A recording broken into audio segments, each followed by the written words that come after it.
When you start a business, I think it's very important to surround yourself in the right network. There's a difference between what you want and what you like. So we saw, for sure, looking at the market, where we would be relevant. What did you expose them, or what did you help them with in terms of sustainability? To align Vision 2030 with F1 strategy, when you improve an infrastructure of the city that serves the community.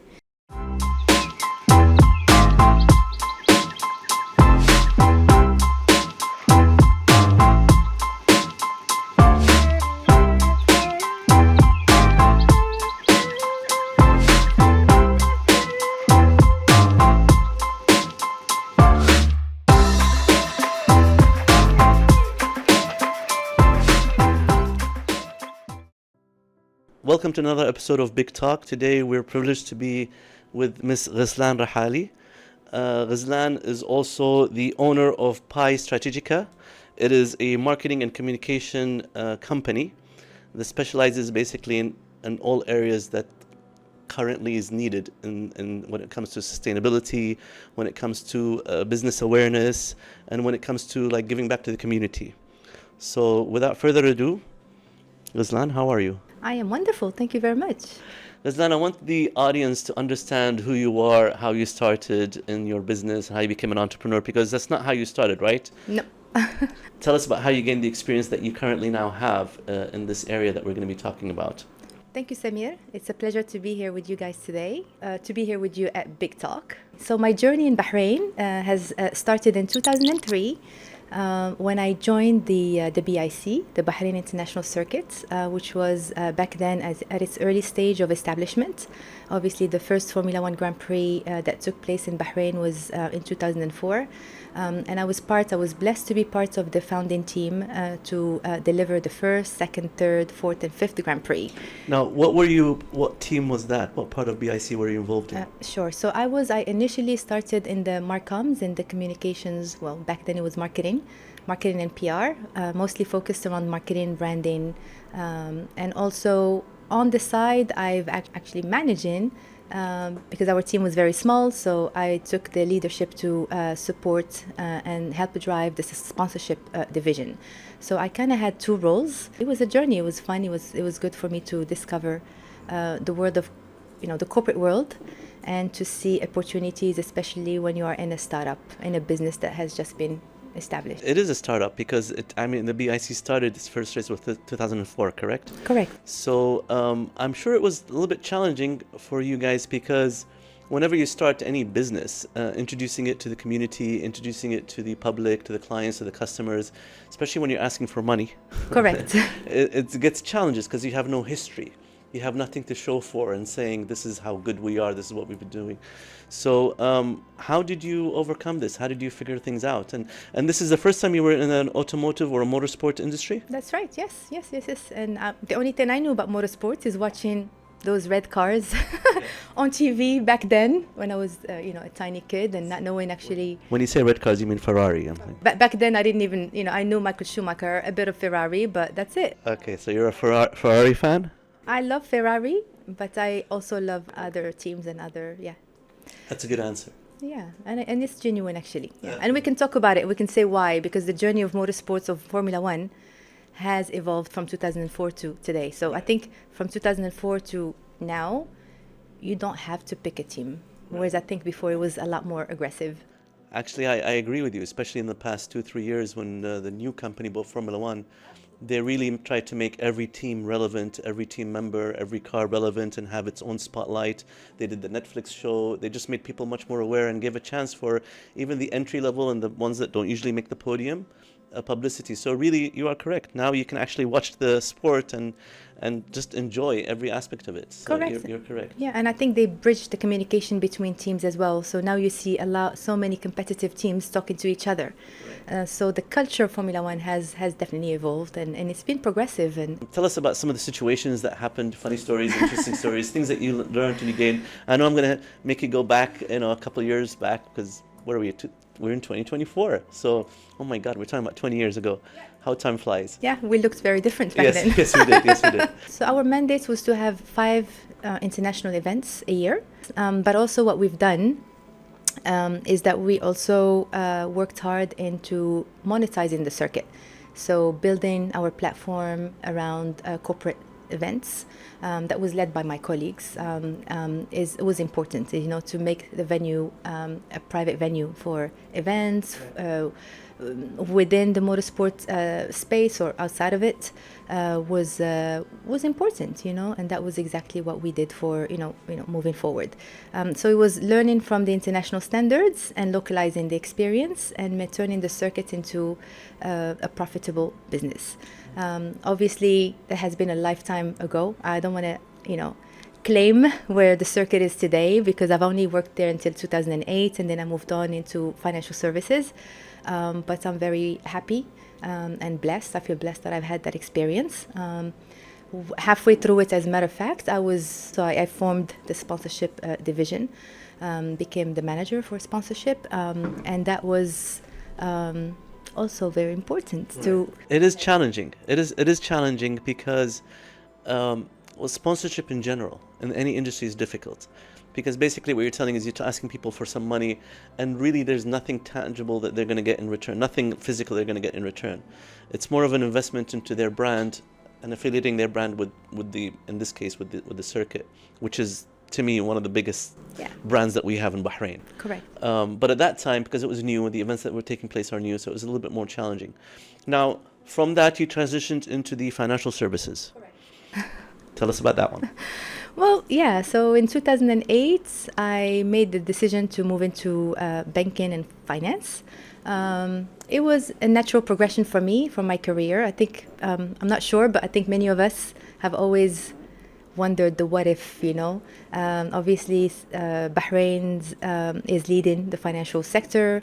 It's an area that is very highly is always growing. So I saw it as a great opportunity of vertical growth.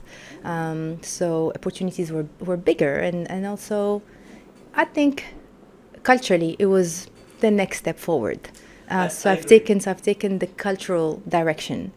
It was a very good learning experience for me because going into financial services, and I get to, from the first week, as a manager of marketing and comms, I need 3 signatures to approve a 1 dinar spending, for example. Wow. Yeah. There's no, so the compliance side and the procurement side and all of that, it's in another, spectrum. So it teaches you how to become a lot more efficient, I think. I think efficiency is what I learned in my experience in banking and finance. Now, you were in marketing and communication in the banking sector as well. Correct. So you obviously took that knowledge. Now, just to go back, your education is in marketing and communication, right? A minor in marketing, but my major was international business administration, right, which I got from the United States of America a little bit ago. Right. So you had the core, you had the fundamental in terms of that industry, and then you applied it to your, of course, the former BIC, and then the banking sector. How long were you in the banking sector? 9+ years. Wow, I didn't expect you to say that, by the way. Yeah, I did. That's wow. Okay, so you enjoyed it. I enjoyed it a lot. That's the same organization for 9 years? No, I've moved between some jobs, and I've had actually halfway through that journey, I decided to open my own company. So for I'd say a big chunk of that duration, I was actually bridging between having a full-time job and pushing and growing Pi Strategica. Pi Strategica is the company that you started. Our nickname is Pi. Okay, go on. So Pi, when it was formed back in early 2015, it used to be called Pi with an E. It was spelt with an E. Okay. And the value proposition for Pi and the representation of Pi was the pie chart. Yeah. Why? At that time, digital marketing was a new conversation. It was a new direction. I saw it particularly as an opportunity of bridging between the marketing division, the branding marketing division, and the sales division of every organization. Because coming from a corporate background, the conversation was always, and it still is partially, very not very aligned between the marketing team and the sales team. It's always been a bit of a dilemma. Why? It's because each division has its own mandate. So the sales team are always driven by obviously numbers and revenue, and the marketing team is to make sure that they produce something that is going to appeal to everyone. Back in the days before digital marketing adaptations and adoption, judging a marketing project was not measurable. It was very subjective. It sat down at top level.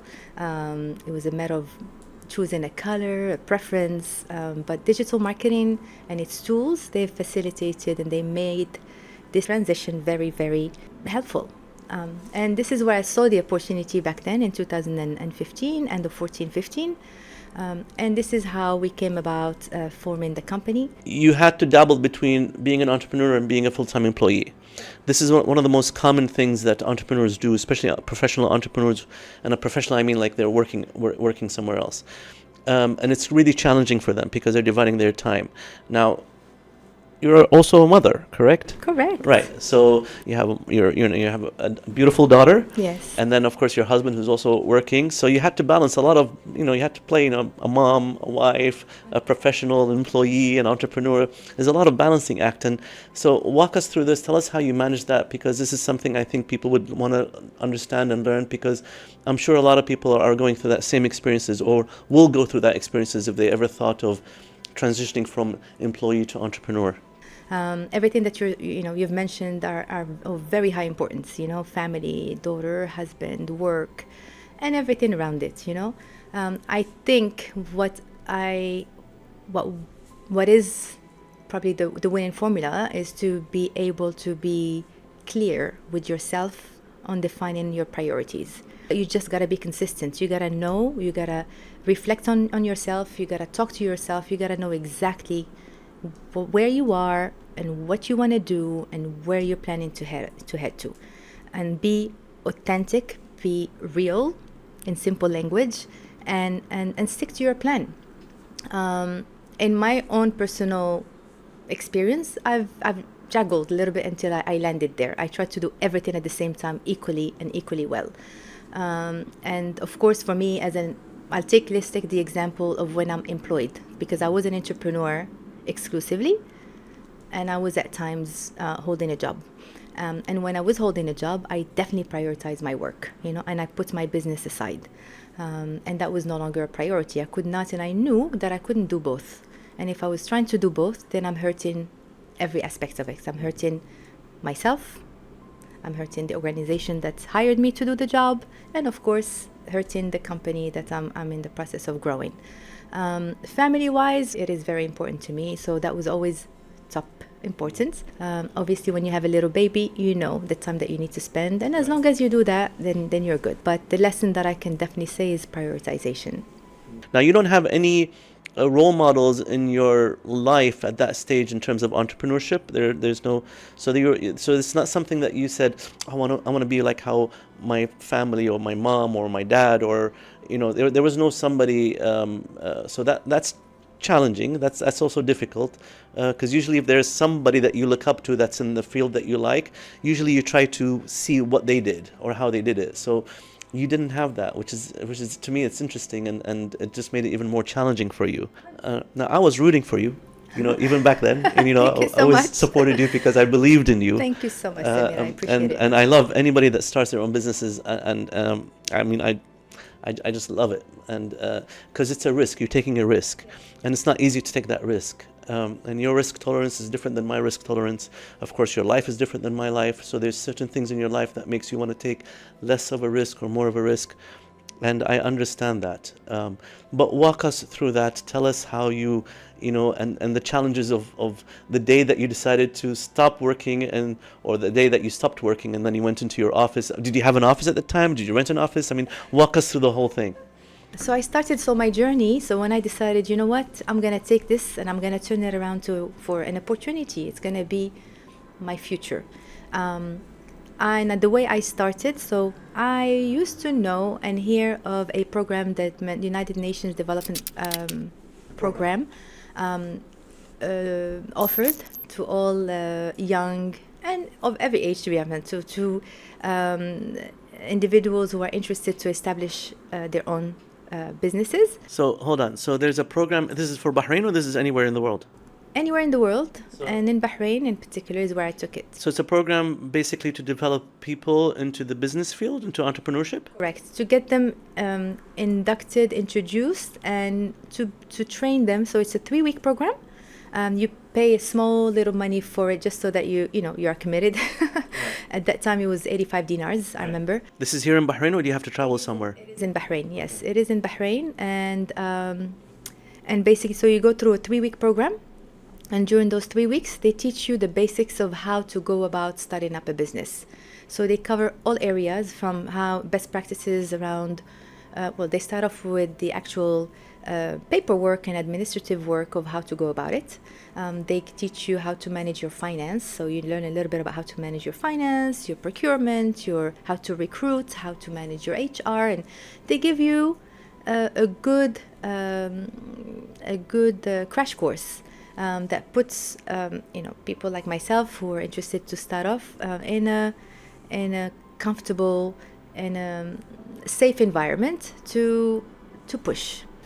Now, did you have to be of a certain age or a certain criteria or a certain nationality or something, or is it just pretty much the program is open for anybody who's interested in entrepreneurship? Yes. Anybody who's resident can apply, so you contact UNDP. They still have this? I'm pretty sure they do. Wow. We can re-verify, but Okay. It's an ongoing program. It should still be on board. Now, so professionals come and share their knowledge and experiences with you? These are professional educators or business educators? A big part of it, actually, they invite successful entrepreneurs to come and train and to give lectures.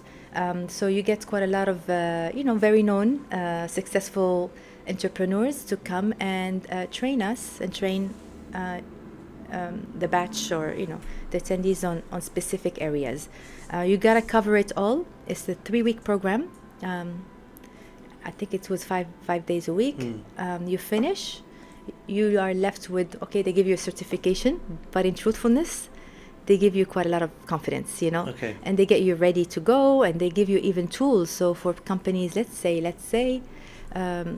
you're starting off your business and you need, let's say, basic branding development, they would recommend. They even have a list of vendors and Wow. suppliers that would support, and they will actually give you favorable rates to get you going. If you need a lawyer, if you need financial services, any aspects of it. So they open as many doors as you can. They get you going. Yeah. And that to me was a very good starting point. Now, this was after, this is when you were fully dedicated to your business. You did this program. Yeah. Okay. That's when I said I'm starting off, yes. So basically what you did is also utilized your knowledge and experience when you were an executive working in the banking or financial services sector. So you knew that business so well and the challenges that they were having, and then your business then came up with the answers for such organizations. So a lot of the financial services that you helped as an entrepreneur from your business were because of your past exposure and knowledge as an employee, correct? 100%, and especially because the nature of my business was not, so I'm not an investor, I am a true hardcore, full-blood startup entrepreneur. I was in a situation I had to create something from nothing. So a lot of the work needed to come from me. So although we had a small team, quite a lot of the work had to be checked and vetted and sometimes even developed and executed by myself. And this is, an attitude to have as an entrepreneur, and I would recommend it. It's always easier, obviously, when you have capital, but sometimes it could be actually a disadvantage. I think, being on the ground, doing the work, especially, delivering out of experience, it gets the business going. So you were a one-woman show? Until when did you have started hiring more to your team? I've always believed in partnerships, and I've done partnerships. So I'd say the first year and a half, I was alone. But always, whenever there is a project of some size, I've made sure that I brought a few partners, agencies, other freelancers to take part. And I've always felt that it was actually, it's very rewarding, because even as a self-employed individual, you are really growing the network. Right. Although I don't think self-employed people are recognized for growing the economy heavily, but I challenge that. I think it's the absolute opposite. I think Well, it's definitely changing. So a lot of the world has come to understand the role of an entrepreneur and how important it is to an economy. Obviously, Bahrain is right on top of that list in terms of acknowledging and understanding that. That's why we have things like Temkeen and certain banks that are there specifically to assist male and female in their pursuit of entrepreneurship. Now, Bahrain is not the only one doing that. Oman is doing it, Saudi is doing it, UAE is doing it. Of course, in the Western world, they've been doing it because they understand that really the drive of an economy, of a country, is in the business. Big industrial companies are extremely important. But really what drives an economy is really the entrepreneurship world. And a lot of these startups end up becoming, well, not, actually, that's not right. A lot of startups don't end up becoming big unicorn companies, but several or a few of those startups have a chance of becoming huge, big unicorn companies. So it is a very, very important sector for any economy, for any country. Maybe it wasn't recognized 10, 15, 20 years ago, but I assure you, Gislan, today this is perceived and seen as the main driving force of a successful economy. I agree 100%. And I think what's very important is for that new entrepreneur to believe it. Yeah, because that self-doubt is a big part of the challenges of an entrepreneur. Sometimes even when you are in an environment where you are empowered, and thank you for mentioning Temkeen. I feel blessed, and I'm blessed, and whenever I'm on the phone with them, I always thank them. Just for the record, this program is not sponsored by Temkeen. Yeah. But I really like them. I really think they're doing an amazing job, and they keep evolving. It's not like they did something, say, 10 years ago and they're sticking to what they did 10 years ago. They continuously evolve. And they listen, and the current management that they have, I've met personally the current management. I mean, they're top notch, fully aware of everything, and they have a common goal, and that is, let's have as many businesses in Bahrain succeed as possible. 100%, and you can sense it, you feel it in every level. At every conversation now in Temkeen, it's aligned, it's clear. And the journey of progression has been fantastic as well. I think so too. At no given time did we not have support that would get you going. And this is something that you get to know from the UNDP, for example. Yeah. So they open up your eyes to the opportunities that are out there. So it's very good. Yeah. So when you start a business, I think it's very important to surround yourself in the right network. Mm-hmm. So you got several jobs from the banking sector. Did you get any accounts that are not banking? We did some banking, but it was not just limited to banking. We've worked with the government. We were blessed actually to be involved with the United Nations, with the capital governance. How did you get those? I mean, I'm interested to get involved with. How did you? Was it just a cold call? You picked up the phone, you called them, and said, "This is me." Did you know somebody that might know somebody that might actually just open a window, not even a door for you? How did you? Sure. So it's for this particular scenario, it was a client. So what became our client was the capital governance. The capital governance head of strategy I met him before. He knew of what we do, who we are, and they had a problem to solve. So they had a project, and they needed somebody who was switched on and has the resources and the know-how to deliver X, Y, and Z project. From then on, they had the ambition of getting the United Nations, because it was a CSR initiative. So they had the ambition to approach the UN to support them, and I offered to do the pitch. So that extra mile that you put in is always very important. And this is so when we present it, we were appreciated, and as a result, we got not one, not two, but 7 UN agencies to sign up for that program. Wow. Yeah, and it is a volunteering program. It was called the volunteering pass. where we empowered the youth to take part and to centralize the volunteering programs around the Manama, and to get everybody to start contributing, and across the board. So we've done, so 5-6 years ago we did tree planting, we've done waste management solutions, we've joined so many different organizations that have been involved and dealing and growing and developing around what is today sustainability.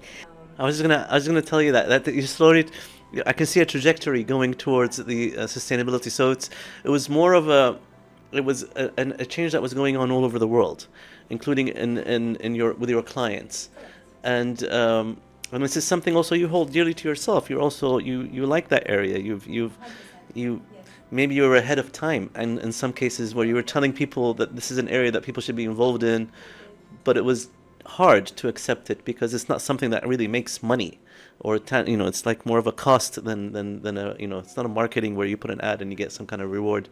So that was a transition into the area that you're actually now very well involved in. So explain sustainability to us. Yeah, sure. Like you rightly said, I mean, it was it was a challenge because to get there's a difference between what you want and what you like. Me in particular, like you rightly said, the topic of sustainability, especially the environmental aspect of things, it was built into my DNA. My mom was always, growing up, we were very, very, till today, like طول بعمرها, she's always been cautious into making us value how we consume everything. It was part of her. This is how she raised us. And as a matter of fact, we were blessed through my dad's work to be living in a home that did not require us to pay for anything. Everything was inclusive: electricity, water, so many other services. And my mom was always on top of our heads. We had to make sure when you brush your teeth, the water's closed while you're brushing your teeth. So even though it's not something you had to be paying for, and it wasn't coming out of your family's pocket, your mom at that time said, doesn't matter. Always. Whether it's ours or whether it's our pocket or somebody else's pocket, this is how a person or a society should be living. Absolutely. For her, those were her values. And then I have an uncle who was also always said, Gislan, somebody's paying for it. If you're not paying for it, somebody else is paying for it. But yeah, in principle, it was built in. And then, business, as we are growing, Pi, as we are building the team, so moving again from being a self-employed, progressively we started building the team slowly but safely. We were able to service clients, like I mentioned, the United Nations, the Capital Governorate, Mercado Mall and the First Bahrain, so many other clients, BBK also, last year, a year and a half ago or so. Now, you also went outside Bahrain, correct? Tell us about that experience and how did even that happen? In financial services for so many years and being an entrepreneur, I came to feel that I actually miss motorsports. Yeah. Oh, okay. I did, yeah. How it all started. Yes. Back to the roots. Back to the roots. Okay. And then Saudi Arabia decided, they made an announcement that they were going to have a Grand Prix. That's right. It came sudden. It came out of nowhere. And I looked at the news and then I said to myself, I'm going to get that business. So, and I think in business, the big chunk of succeeding is to make that commitment. I think once you define your goal, you've halfway on the road. How did it even get to be? Because I've never done anything in Saudi, other than visit it, of course. I love visiting it. But I always had a challenge. Oh, I didn't have, actually, that's not right. I didn't have a challenge because I never really started anything. But I had that fear that, going to Saudi or starting something in Saudi or being involved professionally in Saudi, there might be something disadvantage when it comes to, I don't know, communication, financing, or something like that. So for those that are listening that have never really, or thinking of might be going to the Saudi market or entering that Saudi market, what advice do you have for them? Yeah, that fear is not a surprise. I have had my fair share of fear. My advice is to shake it off. But it wasn't also, you want to be able to be a good listener, because Saudi Arabia or Singapore or Hong Kong or God knows where the next stop would be, you want to be able to be a good listener. You gotta create opportunity from challenges. And I think maybe that was the blessing of the start of my entrepreneurship, is to also know that even if you get stopped somewhere, there is a different way to go around it.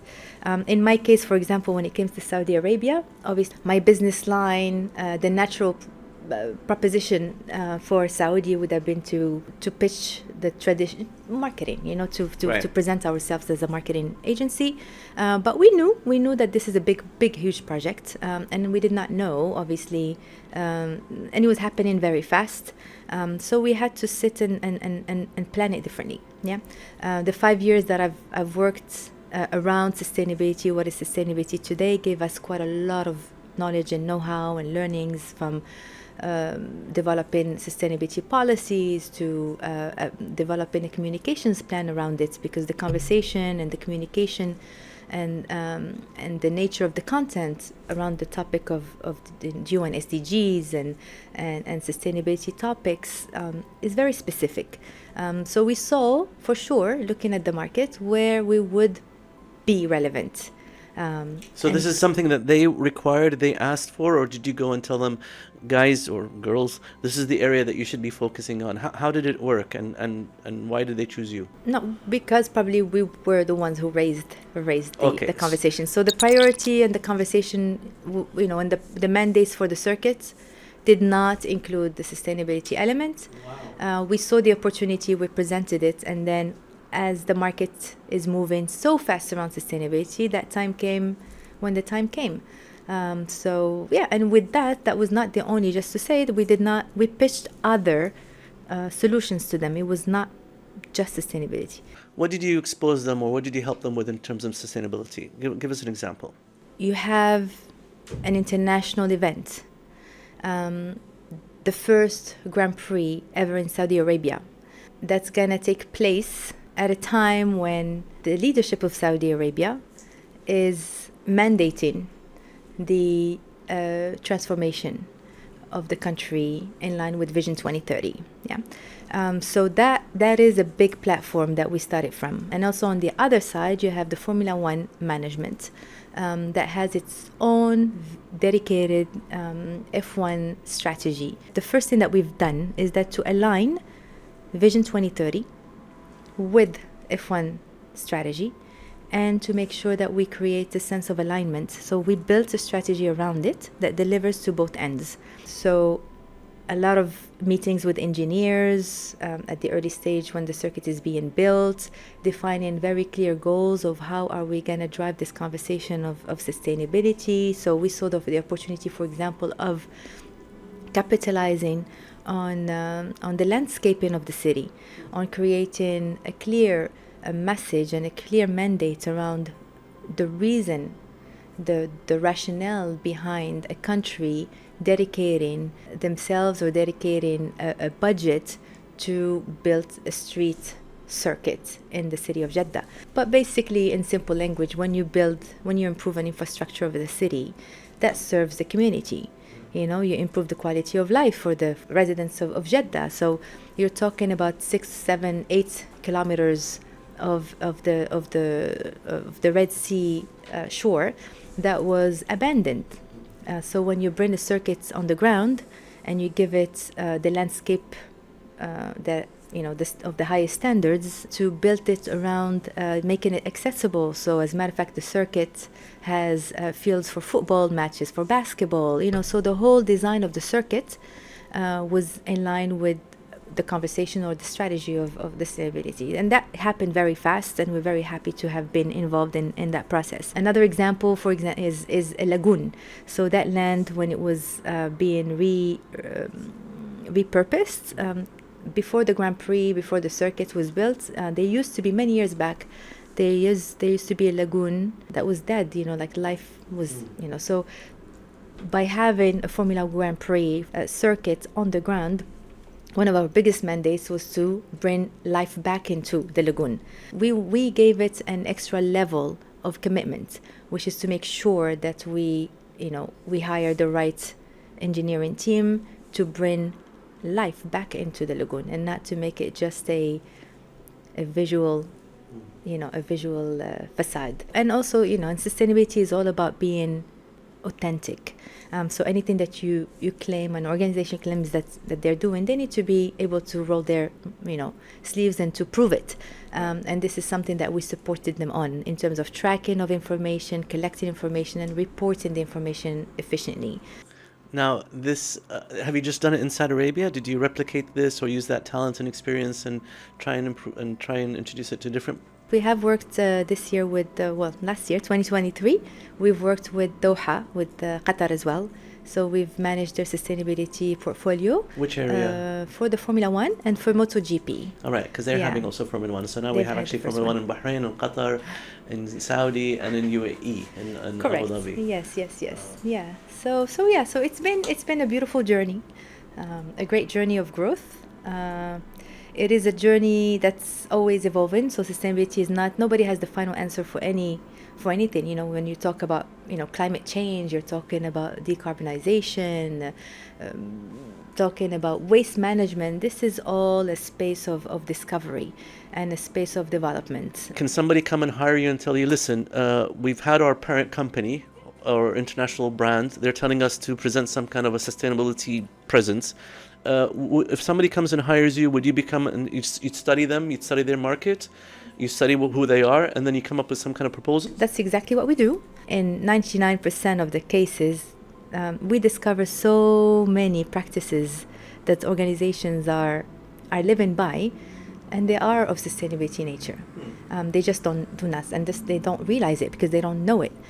So we tend to always start on a positive discovery, because clients and organizations are always somehow, somewhere doing something of sustainability nature. Actually, a lot of times when I'm presenting, I sometimes start with the example of the ATM machine.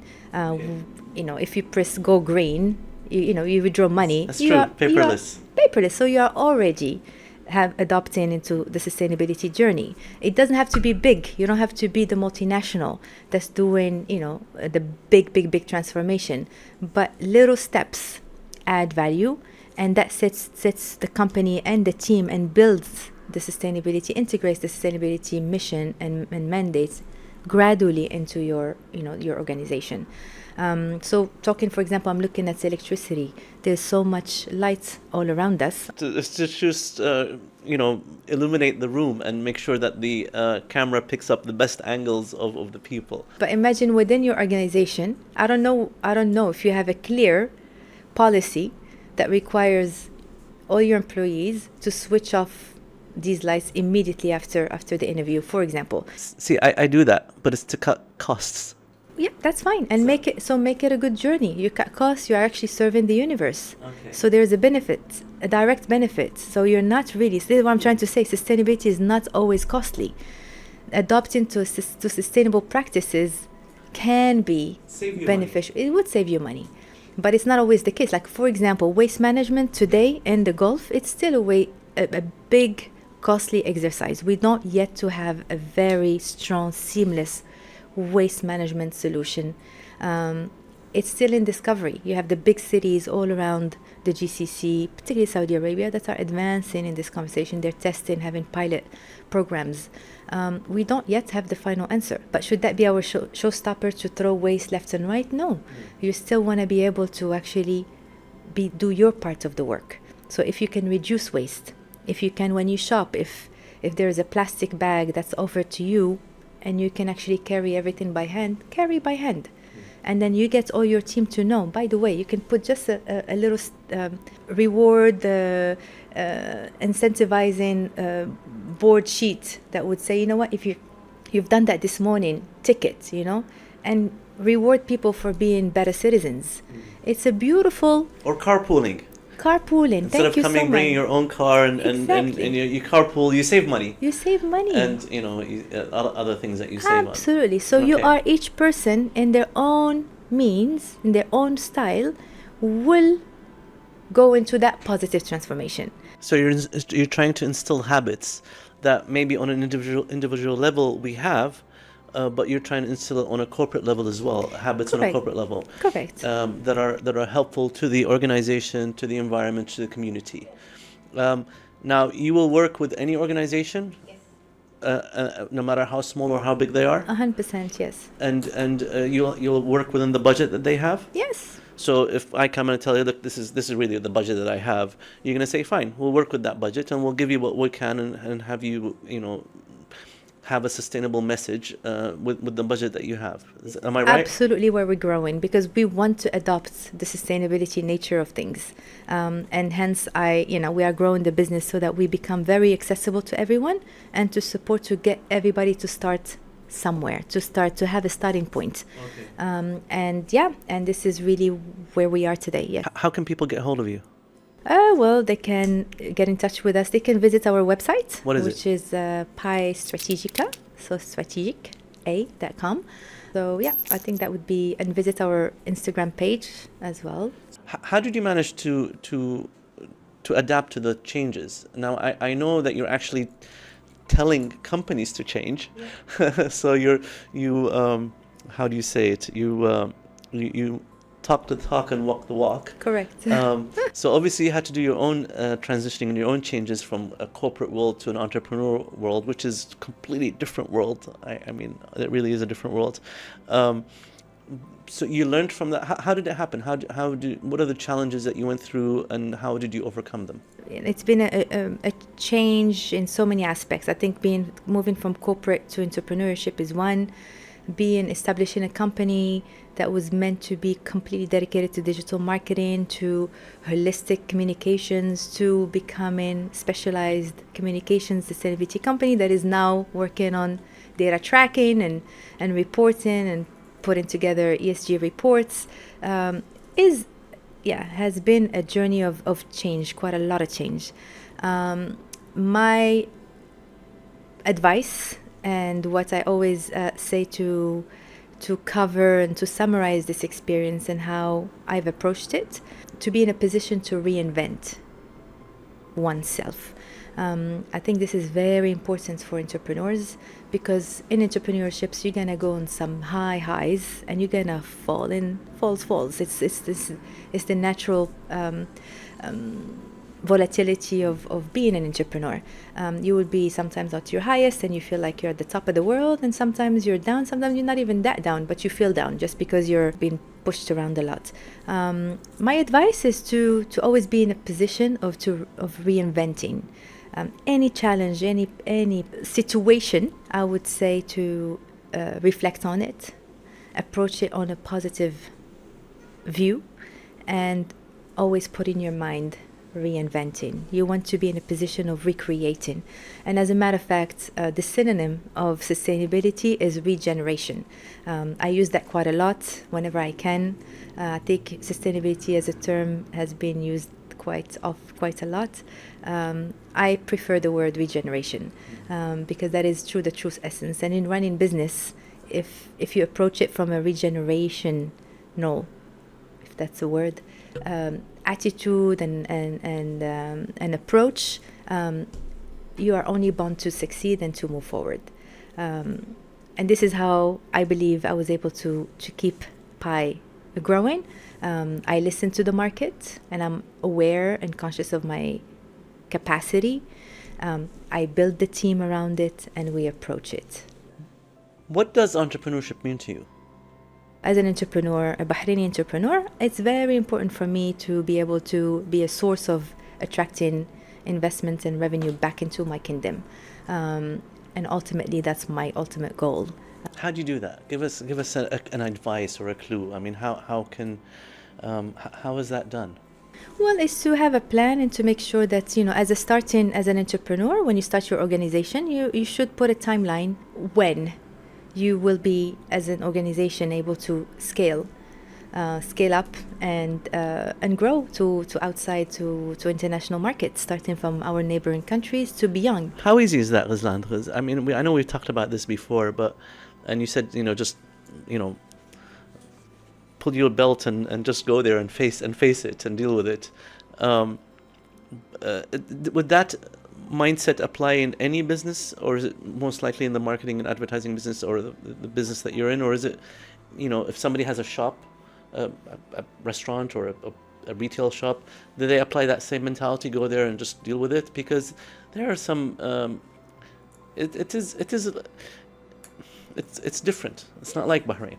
Yeah, I think dealing with it is one part of it, but that's not the only thing. Right. You have to study the market. Right. You gotta know where you put in your right foot in. So you need to do your due diligence. You need to do your research and to make sure that you understand exactly the market you're going to be penetrating. So a lot of that requires time and dedication, and quite a lot, maybe many visits into the market that you want to get into. Number two as well, which I did not touch on, but it's very important. I think it came in conversation, but relations. I think it's very important to have the right network. It's very important to build the network. Having the right people in those markets, at least a few, will help.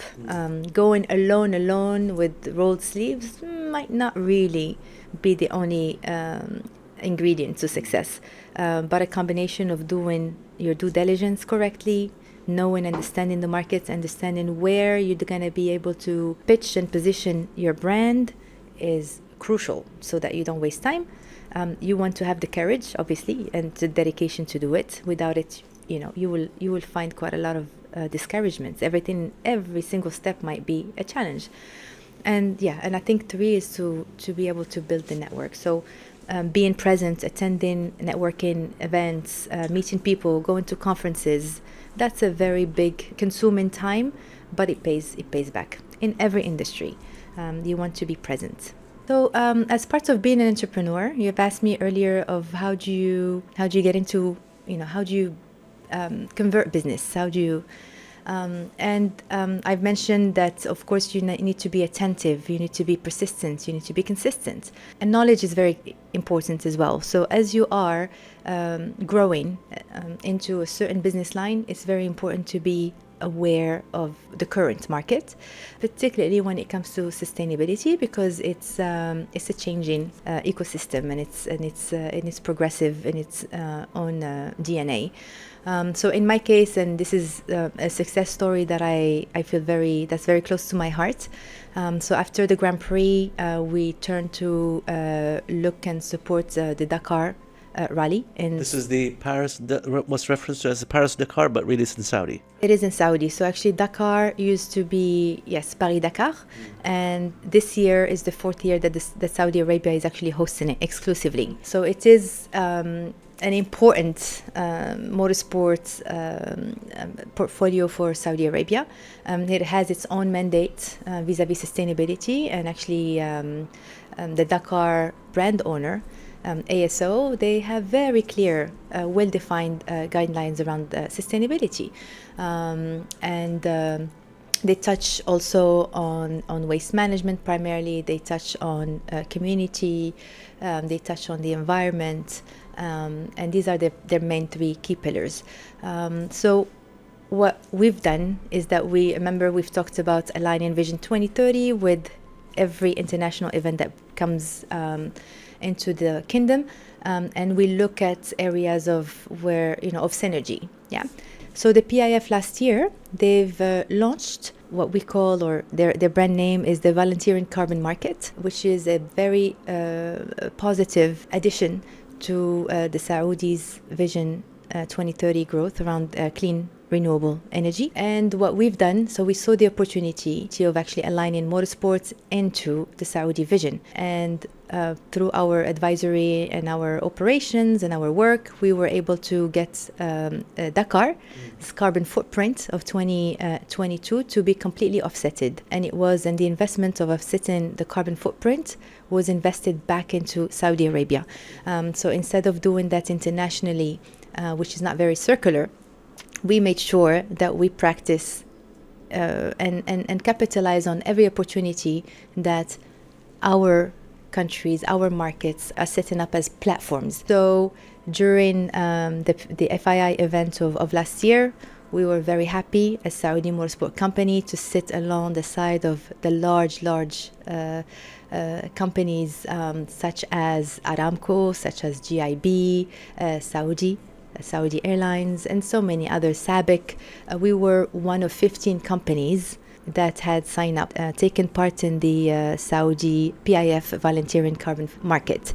And that is a very big success story that we want to make sure that we multiply, be it on the carbon market or be it on the on other initiatives of the government. And I'm sure that with Bahrain there are gonna be many new initiatives in place, and we are very excited about the future, and we want to make sure that we are ready and built and structured to support such big projects and such big initiatives. What's it like today for a woman to be an entrepreneur in this part of the world? How easy is it? How difficult it is? What are the experiences? What's it like? What advice do you have to other women who want to pursue entrepreneurship?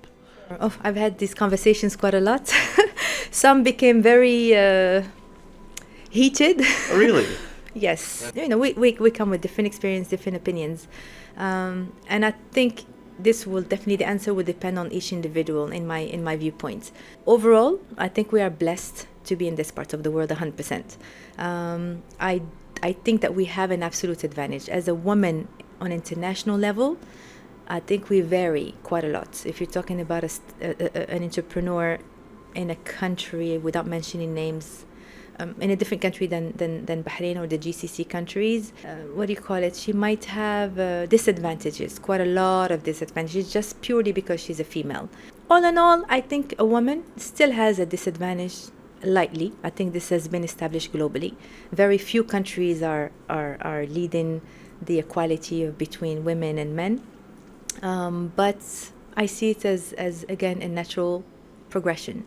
I think, and this is a big key pillar within the sustainability, platform. So when we talk about equity, diversity, and inclusion, this is a big aspect of all the economies that are moving forward. In particular, Bahrain and Saudi and also Qatar. I think we're in a good space. I think women, all in all, they are given equal opportunity. They are empowered. And we've witnessed this in Saudi Arabia. Yes. For overnight, the ladies are ready. They're educated. They are spot on, really. And this did not come from nowhere. I think the society has allowed it. The society has empowered women to be ready. And this is, a testament to our to the GCC countries. So yeah, I think it is very important to acknowledge that we are in a good position as ladies entrepreneurs in this part of the world.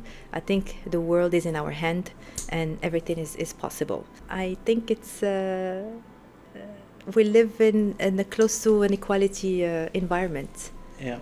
I think so. You didn't see that coming? I did, and I did, and I understand it, but again, just like everything, there's a negative to it, right? You have some group of people seeing it this way, some group of people seeing it that way.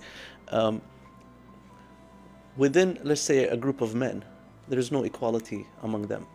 So equality is a little bit, if it's used vaguely, it could be interpreted in so many different ways negatively. Because you have a society that has just men, just men.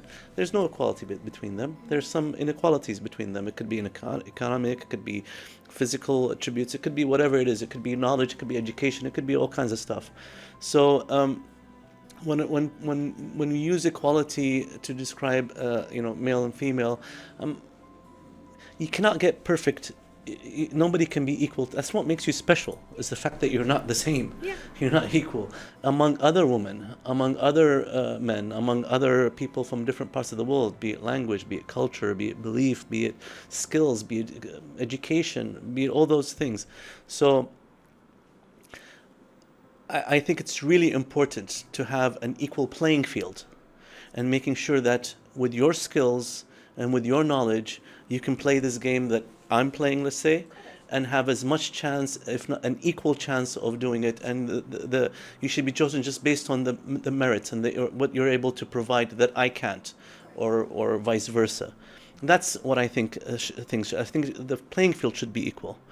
But if I'm going to go and force people to be like forcefully and say, this man has to be like this man, or this woman has to be like this woman, or this woman has to be like this man, then I'm playing a role that I shouldn't be. I'm changing things.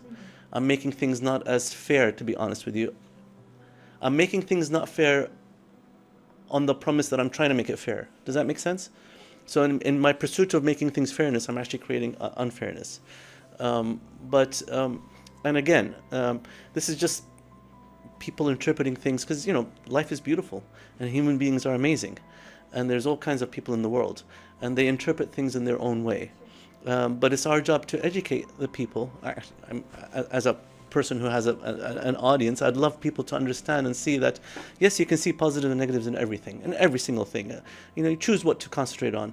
But in general, definitely, the world should be an equal playing field for anybody from any place, from any region, no matter where you're from or who you're from or how you came to be, you know, alive. And that I 100% agree. And honestly, I think your success and what you're doing, and not just success in terms of an entrepreneur, but success in doing something that I have yet to see other organizations in Bahrain or other companies in Bahrain do, which is part of the reason actually I wanted you to be on this podcast. It's because I don't know of any other person in my country that is tackling, introducing, adapting, teaching what you're doing, which is sustainability, which I really believe is key for the future for every person in this world. That's right. But you need the right team. You need the right person to do it, to teach you how it's done, and thank you for being here. Thank you for sharing these experiences with us. Thank you so much. And I want to have you back again over here someday as well. Inshallah. Okay. Yes. Thank inshallah. you so much, Gislan. 2025. 2025. Inshallah. That's it. Thank you so much. Thank you. Thank you. Thank you.